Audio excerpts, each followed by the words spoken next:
Boom. Da-ba-doom. Boom. Da-ba-doom. Hey guys, Chris Peach here, and welcome to Money Peach TV. Hey, do you remember growing up learning how to handle money? Yeah, neither do I. So that's why we're here today to make money fun again. We're going to talk about the principles in life that matter when it comes to managing your money the right way. So sit back, relax, and enjoy Money Peach TV. Before we jump into this incredible episode of Money Peach TV, I want to take a second to talk to you guys about my #1 online program for showing you how to go from with money to being awesome with money, and that's Awesome Money Course. So head on over to awesomemoneycourse.com so you can see why people all over the world are taking advantage of this #1 online program for showing you how to be awesome with your money. All right, guys, we are back with episode number 6 of Money Peach TV. And today we're going to talk about one of the most important reasons, if not the most important reason for saving money, and that is for an emergency fund. So here's the deal. Here in society today, when we have an emergency, we've been trained to think that that's what we have credit cards for. We have credit cards to protect us from financial disaster, protect us from emergency. We have credit cards with that line of credit available, so when things do go wrong, we can take care of it. Well, let me ask you this. When is the worst time to go further into debt? It's when you're broke, and it's when you're in a financial mess, right? So let's stop that thinking for a second. Let's think a little bit differently. What if instead of becoming worse off financially when we go through a disaster, what if we kind of beefed up protection a little bit for ourselves? What if we were proactive? So that's what I'm talking about with an emergency fund. You know, it's crazy to believe in today's world that right now 6 out of 10 people cannot write a check for $1,000. So that means something happens to you or to any of your neighbors, per se. 6 out of the 10 people that you know cannot write a check for $1,000. That's not okay. I mean, we're living in a society where $1,000 is no longer becoming that much money anymore, right? So with that said, we need to start being proactive. We need to start setting aside money for emergencies. You know, I was reading a report recently that says in every given 10-year period, every single person will experience a devastating financial emergency. So with that said, we know that it's coming. We know that it's a train that's coming and we can't stop it. So instead of trying to stop it, let's just be ready for it, right? Emergencies are going to happen. But let me tell you this, when you have an emergency fund, that emergency is not that big a deal anymore. It's just kind of, it's life. Life goes on. So here's how we set that up. People always ask, Chris, where should I start saving for emergencies? How much should I set aside? And these are all questions that are great questions that should be answered. But again, when were you ever taught? That's why we're here today to talk about this. So emergency funds, let's talk about that. Emergency fund. Here's what I want you to do. Step 1 is before you set up your sinking funds or you do anything like that, I want you to save up a little bit of money. Now, how much of that money depends on your income. So I have a rule of thumb. If you make less than $20,000 a year annually, gross income, I want you to save up $500 for your emergency fund. Okay? $500. If you make between $20,000 and $50,000, I want you to set aside $1,000. And if you make over $50,000 a year, then you're going to need a $2,000 emergency fund. Now, this is not a save all emergency fund. This is just to get us through the hiccups in life. Okay, this is an initial, we'll call it a starter emergency fund. Okay, so we have this emergency fund set up. Now, what do we do with this money? So I want this money to be liquid. And what I mean by liquid is a financial word, a very fancy financial word for how easy do you have access to it. So I want it liquid or accessible in 30 minutes or less. So here's some ideas where you can stick this small baby starter emergency fund. You can actually stick it in a safe at your house if you have that. You can go stick it in the bank. But if you do that, pause for a second. I want you guys to keep it away from your checking account because emergency funds that lie next to their checking accounts disappear very quickly. You'll notice that. So open up a bank somewhere else, stick money there. Here's an idea that I really like that I had one of my students tell me about. They took the term liquid to a whole nother level. They took the $2,000 they had saved up, they stuck it into a Ziploc baggie, they zipped it up, stuck it in a cup, filled it with water, stuck it in the freezer.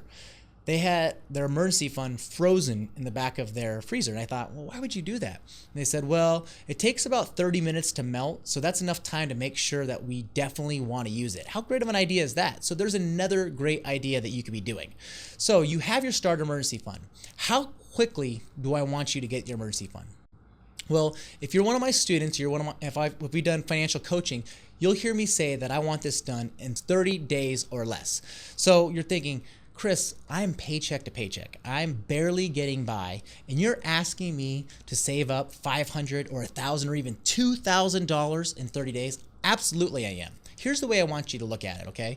I want you to look at it as life or death. Let's say that you have a loved one. You have somebody that you care about deeply, all right? You care about them so much that you would do anything for them. This loved one, say, comes down with a sickness. They come down with this sickness, and they're not going to make it, okay? The doctor says, look, what you have, it's not curable. You're not going to make it. However, we do actually have a cure over here. It's $2,000, and the only way it's available is if you pay cash for it. If you take this vial over here, you'll live. How quickly, with that in mind, would you get that $2,000? You would have it in like 3 days, right? That's how I want you to look at your emergency fund. If an emergency fund can happen at any time, think that it's going to happen in 2 or 3 days from now. You need to have some kind of protection in place because you don't want to go further into debt. So that's our baby, our starter emergency fund. I'm going to talk about in the next episode what we're going to do after we get the starter emergency fund. So we're going to start off with this little starter, this baby. This is just to get us through the hiccups. Look, pretty much 95, 96% of the emergencies in life are going to be handled with a $2,000 or $1,500 emergency fund, right? There's only a few things outside of that window. So we have to prepare for that, but I want you to do other things with money first. So once we do those other things that we're going to talk about in other lessons, we're going to come back and we're going to complete this emergency fund. So what is a completed emergency fund? Well, the rule of thumb that I like is I like to start off with a 3 to a 6 month window. And you're thinking, well, that's a big difference. 3 to 6 months of what? Great question. It's 3 to 6 months of emergency expenses. So you are now doing a budget, I hope. So we're looking at our budget and we say, okay, if things were to go bad, if you lose your job, I lose my job, things go completely crazy, what are the expenses that we must have in place? What are the expenses that we have to pay? So for example, your mortgage or your rent, that has to be paid, right? You have to keep the lights on. You got to feed yourself. You got to put gas in your car. You got to pay the insurance. You got to do certain things. Vacation funds being put on hold. Going out to eat, the fanciest cell phone plan, a new watch, all these things are going to be put on hold. But you have this list of expenses, and those expenses are kind of like the must-haves. Like we have to have these. They're not wants, they're needs. So look at your needs. Okay, so now look at that and look at it on a monthly basis. So let's, for example, say, you know what? We need $2,000 a month to survive. $2,000 a month minimum to survive.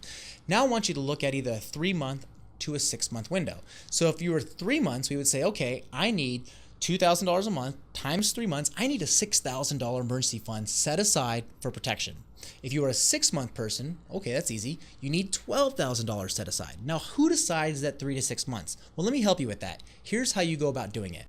Let's say that you're a teacher, or you're a nurse, or a firefighter, or a police officer, you work for the government, or you have a very stable job. You're going to be fine to lean on that 3 month emergency fund because, hey, you have that stability, right? Let's say you're on the other side. Let's say you're a real estate agent, or you're a small business owner. You don't have a steady paycheck. You are your paycheck, right? You can go months at a time without receiving a commission check. So I need you to lean 6 months, maybe even a 7 month emergency fund because, hey, if something happens and you're in that month where the sales haven't come through or things didn't close and you're not getting paid, you need a beefy emergency fund. So 3 to 6 months, you decide. If you have any questions on how I can build this emergency fund fastest or where I should be parking this emergency fund, I want you to go to moneypeach.com/session 6. I'll have all the show notes in there. I'll have some links to some great articles to get you jump started. So with that said, last thing is okay, Chris, I have a $12,000 emergency fund. I don't want to keep it in a cup of water frozen in my refrigerator or my freezer. I don't blame you. I wouldn't do that either. So where should you park that? Remember the last episode I talked about that little thing called sinking funds? Well, guess what else is a great sinking fund? Your emergency fund. Imagine if you had $12,000 sitting in that sinking fund called emergency fund. That's where we park ours. You have that happen. What if this happens? This is what happened to us. My wife calls me and she says, honey, we have water and it's brown and it's leaking out of our garage and into the driveway. It's coming from our hot water heater. Long time ago, that would have freaked me out because that's about a $700-800 expense. So what did I do? On the way home, I pulled into old Home Depot. I walked over to the hot water heater section, grabbed a hot water heater, and I drove home with one. It didn't bother me. I didn't have an effect. I had no stress. That's how life should be. That's how I want life for you. When the hot water heater goes out, you go buy another one. That's how it's supposed to be. I didn't have to go into debt or finance it or do anything crazy like that. I just bought one. So what happens when you have an emergency? What do? Well, the first thing I want you to do is refill that thing back up, right? If you have an emergency, you need that protection. So think of it as like a financial airbag. That thing popped off, it went off, it protected you. Let's get that thing back in place and ready to go. So whatever you're doing in your life, whether it's investing or saving for sinking funds or this or that, I want you to stop it, refill that emergency fund, and then go back to everyday life. That's how life's supposed to work. That's how you could become proactive. This is the stuff they probably should have told us about in high school and college to prepare us for the real world. We're here talking about it now for a reason. So all right, guys, number one thing to protect yourself with money is not a credit card. It's not a line of credit. It's not your broke brother-in-law or your parents. It is an emergency fund. So get your emergency fund going. You have 30 days or less. Next episode, we are going to be jumping into the world of paying off your debt. Believe it or not, there are two main schools of thought with paying off debt. We're going to talk about both of them, and we're going to talk about the number one way that I recommend. Take care. Thank you so much for tuning in to another episode of Money Peach TV. But before you leave, I want you to leave with a free gift. Go to moneypeach.com and please download my free budgeting form. 12,000 people as of today all over the world are using this thing every single month. I want you to be one of them as well. The number one habit of highly successful people is being proactive. Be proactive by getting on a budget. Moneypeach.com. Download the budget there. And also, don't forget to check out awesomemoneycourse.com, the number one online program for taking you from with your money to showing you how to truly manage your money the right way. Thanks again for tuning in. We'll see you next week. Boom, da-ba-doom, boom, da-ba-doom.